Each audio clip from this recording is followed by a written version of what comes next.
நீதிமான்கள் இந்த பூமியிலிருந்து எடுக்கப்படுவது இந்த பூமிக்கு அழிவு சமீபமாக இருக்கிறது என்பதை மிக தெளிவாக காட்டுகிறது.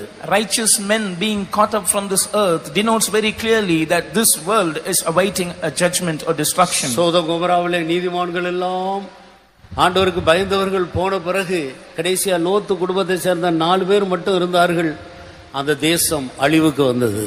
When all the devout men had left Sodom and Gomorrah, and finally only Lot's family, 4 of them were left there, and so a great destruction met that place. இந்த ஹால்ல இருக்கிற ஒவ்வொரு தூணாக நாம் உடைத்து கொண்டே வந்தால் இந்த ஹால் முழுவதும் உடைந்து போகும் என்று நாம் அறிந்திருக்கிறோம். We know that if we keep breaking the pillars of this hall one by one, finally this hall would collapse. நீதிமான்கள் எடுத்துக்கொள்ளப்படுகிறார்கள், ஒருவரும் அதை மனதில் வைக்கிறதில்லை. The righteous are taken away and none taketh it to his heart. பரிசுத்தவான்களுக்காக சபையின் தூண்களாயிருக்கிறவர்களுக்காக நாம் ஜெபிக்க வேண்டியது நம்மேல் விழுந்த பெரிய கடமை.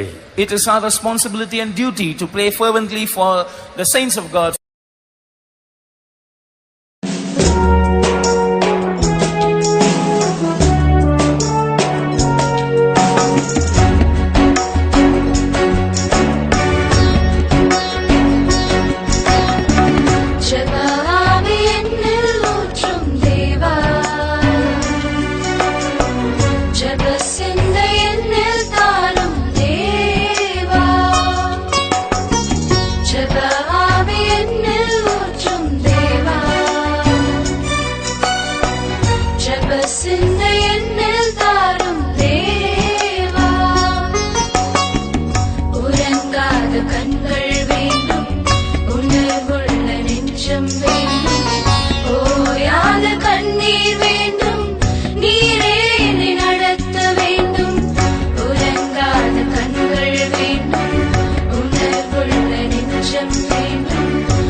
அறைக்குள் கதவை பூட்டி தரை மட்டும் என்னை தாழ்த்தி இதயத்தை உன்னிடமேந்தி ஜெபிக்கின்ற வரமும் தாரும்.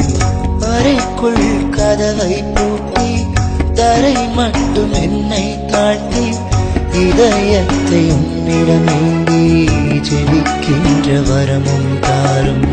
உறங்காத கண்கள் வேண்டும், உணர்வுள்ள நெஞ்சம் வேண்டும், ஓயாத கண்ணீர் வேண்டும், நீரே என்னை நடத்த வேண்டும். உறங்காத கண்கள் வேண்டும், உணர்வுள்ள நெஞ்சம் வேண்டும், ஓயாத கண்ணீர் வேண்டும், நீரே என்னை நடத்த வேண்டும். ஜெப ஆவி என்னில் ஊற்றும் தேவா, ஜெப சிந்தை என்னில் தாரும் தேவா, ஜெப ஆவி என்னில் ஊற்றும் தேவா, ஜெப சிந்தை என்னில் தாரும் தேவா.